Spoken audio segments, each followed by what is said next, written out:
semuanya, aku mau tanya dulu nih, pernah gak sih kalian berpikir kenapa ya ada orang yang makin lama makin kaya, sedangkan ada juga yang kerja terus, tapi tetap aja kesulitan uang? Atau mungkin kita sering dengar sekolah yang rajin ya, biar nanti dapat kerja yang bagus. Tapi kenyataannya banyak orang yang sudah bekerja bertahun-tahun tetap aja merasa kesulitan dalam uang gitu kan. Nah, ternyata menurut buku ini yang akan saya bahas, masalahnya bukan cuma soal seberapa keras kita bekerja, tetapi bagaimana cara kita memahami tentang uang. Halo semuanya, perkenalkan nama saya Novia Keisha. Pada video kali ini, saya akan mereview buku yang sangat terkenal di dunia finansial, yaitu Rich Dad Poor Dad, karya Robert T. Kiyosaki. Judul lengkapnya buku ini adalah Rich Dad Poor Dad, What the Rich Teach Their Kid About Money That the Poor and Middle Class Cannot. Jadi buku ini pertama kali terbit tahun 1997 dan sampai sekarang masih menjadi salah satu buku finansial paling populer di dunia. Sebetulnya buku ini itu berbahasa Inggris, tapi juga kalau misalkan kita cari-cari juga banyak kok yang sudah diterjemahkan.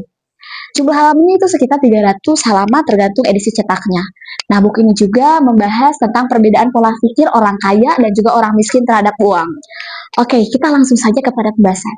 Yang pertama, siapa sih Rich Dad and Poor Dad itu?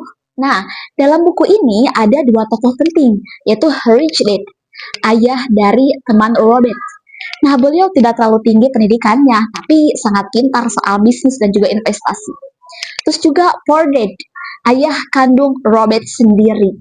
Nah, beliau berpendidikan tinggi dan punya pekerjaan bagus, tetapi sering kesulitan keuangan. Dari sini, Robert belajar bahwa pendidikan sekolah penting, tetapi pendidikan finansial juga sangat penting. Terus, yang kedua, orang kaya tidak bekerja demi uang. Sekali lagi, orang kaya tidak bekerja demi uang. Bagian paling terkenal dari buku ini adalah orang kaya tidak bekerja demi uang. Mereka membuat uang bekerja untuk mereka. Awalnya aku bingung juga sih gitu kan, maksudnya sih apa? Nah, jadi banyak orang bekerja pagi sampai malam, capek setiap hari, tapi uangnya habis terus. Sedangkan orang kaya membangun bisnis, investasi, aset gitu kan, yang bisa menghasilkan uang bahkan saat mereka tidak bekerja. Terus yang ketiga adalah aset versus liabilitas.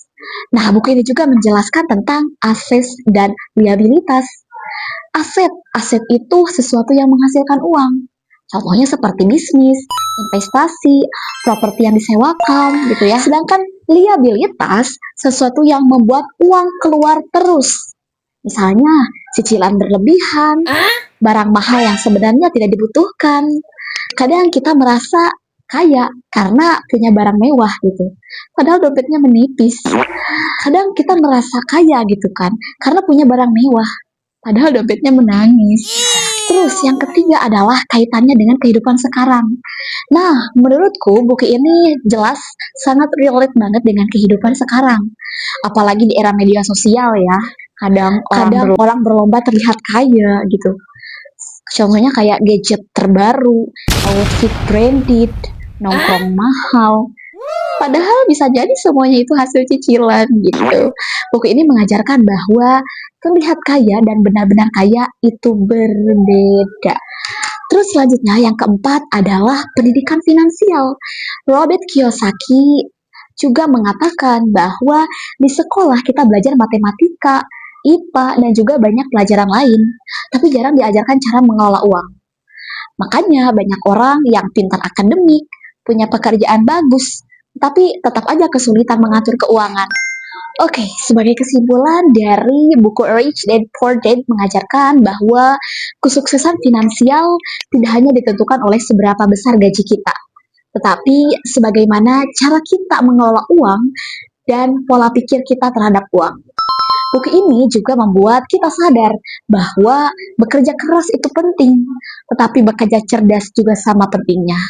Saya ingin merekomendasikan buku ini untuk mahasiswa, anak muda, atau siapa saja yang ingin belajar memahami uang sejak dini. Karena setelah baca buku ini kita jadi sadar bahwa kadang masalah terbesar bukan karena kita kurang uang, tetapi karena kita belum memahami cara kerja uang. Terima kasih sudah mendengarkan review dari saya dan ingat, jangan hanya bekerja demi uang, belajarlah membuat uang bekerja untuk kita. Terima kasih. Bye bye.